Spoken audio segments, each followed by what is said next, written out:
శ్రీరామచంద్ర పరబ్రహ్మణే నమః. సంపూర్ణ రామాయణంలో 24వ భాగంలోకి వచ్చామండి. కిష్కింధకాండ, వాలి వధ, రాముని ధర్మ సూక్ష్మం. కథ వివరణ. తొలి యుద్ధం. రాముని సందిగ్ధం. రాముడి పరాక్రమం చూసి ధైర్యం తెచ్చుకున్న సుగ్రీవుడు కిష్కింధకు వెళ్ళి భీకర గర్జన చేసి వాలిని యుద్ధానికి పిలిచాడు. ఇద్దరు భీకరంగా పోరాడుతున్నారు. ఒకరిని ఒకరు తీవ్రంగా పిడిగుద్దులు గుద్దుకుంటున్నారు. అయితే ఇద్దరి రూపాలు, అరుపులు, బలం అంతా ఒకేలా ఉండడంతో రాముడు బాణం వేస్తే ఎక్కడ సుగ్రీవుడికి తగులుతుందోనని ఆగిపోయాడు. దెబ్బలు తిన్న సుగ్రీవుడు ప్రాణాలు గుప్పెట్లో పెట్టుకొని ఋష్యముఖ పర్వతానికి పరిగెత్తుకుంటూ వచ్చాడు. నన్ను చంపడానికి పంపావా రామా? వాలిని వధించే ఉద్దేశం మీకు లేకపోతే నాకు చెప్పి ఉండవచ్చు కదా అని నిలదీశాడు. గజపుష్పిమాల. రాముడు తన సందిగ్ధాన్ని వివరించి గుర్తింపు కోసం లక్ష్మణుడికి ద్వారా ఒక గజపుష్పమాల తెప్పించాడు. అది సుగ్రీవుడి మెడలో మాల వేయించాడు. మళ్ళీ సుగ్రీవుడు కిష్కింధకు వెళ్ళి సింహనాదం చేశాడు. తారా హెచ్చరిక. ఇప్పుడు వాలి అహంకారం. సుగ్రీవుడు అరుపు విన్న వాలి భార్య తారా భయపడింది. తారా గొప్ప పతివ్రత, చాలా తెలివైనది. ఇప్పుడే మీ చేతిలో చావు దెబ్బలు తిన్న సుగ్రీవుడు మళ్ళీ మిమ్మల్ని యుద్ధానికి పిలుస్తూ ఉన్నాడు అంటే అతను వెంటనే బలవంతుడు అయిన మిత్రుడైనా ఉండి ఉండాలి. సుగ్రీవుడికి శ్రీరాముడి అండ దొరికిందని విన్నాను. ఇప్పుడు యుద్ధానికి వెళ్ళొద్దు అని బ్రతిమిలాడింది. కానీ అహంకారంతో ఉన్న వాలి రాముడు ధర్మాత్ముడు, కారణం లేకుండా నన్ను చంపడు అని చెప్పి యుద్ధానికి బయలుదేరాడు. వాలి వధ. వాలి సుగ్రీవుల మధ్య భీకర సమరం మొదలైంది. మునుపటి వలె వాలిదే పైచేయి అయింది. సుగ్రీవుని పని అయిపోవచ్చింది అని భావించిన రాముడు గజపుష్పమాల వల్ల సుగ్రీవుణ్ణి స్పష్టంగా గుర్తుపట్టిన రాముడు ఒక చెట్టు మాటును నిలబడి తన ధనుస్సును ఎక్కుపెట్టి వాడిపై బాణాన్ని వేశాడు. అది రొమ్ముకు గురి చూసి కొట్టాడు.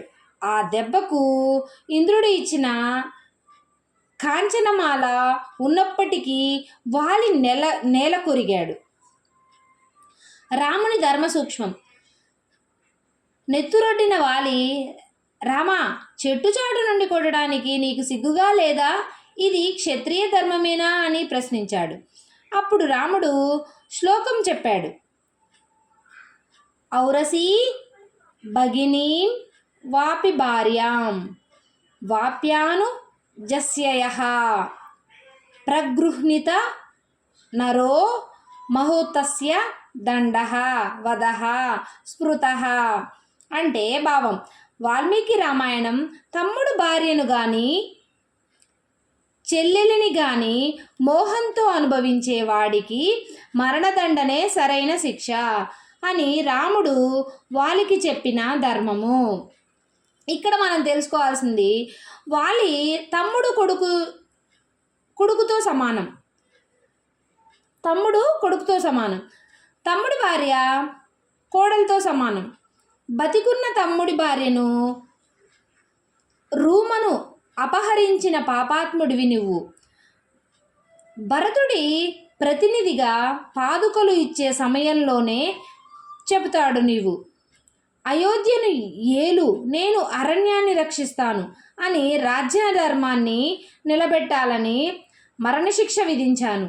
పర్వతాలు, అరణ్యాలు, నదీ నదములు కూడి ఉన్న ఈ సమస్త ధరతలానికి ఇక్ష్వాకుల వంశీయులే ప్రభువులు. సర్వము నరుల మీద, సర్వం జంతువుల మీద ఇక్ష్వాకుల వంశము సంపూర్ణమైన అధికారం ఉంది. తమ ఇష్టానుసారం ఎవరైనా సరే నిగ్రహించడానికి కానీ అనుగ్రహించడానికి వారు అధికారం కలిగి ఉన్నారు. పైగా నువ్వు వానరివి, మృగానివి.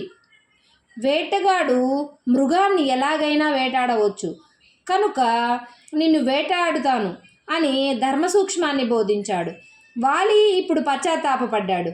రాముడు మాటలతోనే సత్యాన్ని గ్రహించాడు వాలి. తన తప్పును ఒప్పుకున్నాడు.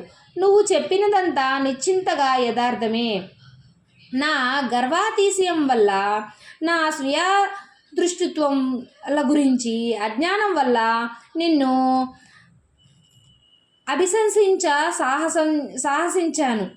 ప్రియమైన రామ, నా భార్య తారా ద్వారా కలిగిన నాకు ఏకైక పుత్రుడైన అంగదుణ్ణి సంరక్షించవలసిందిగా నిన్ను వేడుకుంటున్నాను. నా మృత్యువు గురించి విన్నతనే తను దుఃఖతప్తుడు కావడం తథ్యం. అజ్ఞానం చేత నేను పలికిన పురుషోక్తులకు దయచేసి నన్ను మన్నించండి అన్నాడు. అంగదుణ్ణి తాను రక్షిస్తానని వాలికి రాముడు అభయమిచ్చాడు. రేపటి భాగంలో తారా విలాపం, సుగ్రీవ పట్టాభిషేకం, వర్ష ఋతువు ఆగమనం. జై శ్రీరామ్. వాలివధ గురించి లోకంలో ఎందరో ఎన్నో వ్యాఖ్యలు చేస్తూ ఉంటారు. ఈనాడు అడిగిన అన్ని ప్రశ్నలకు ఆనాడే రాముడు సమాధానం ఇచ్చాడు.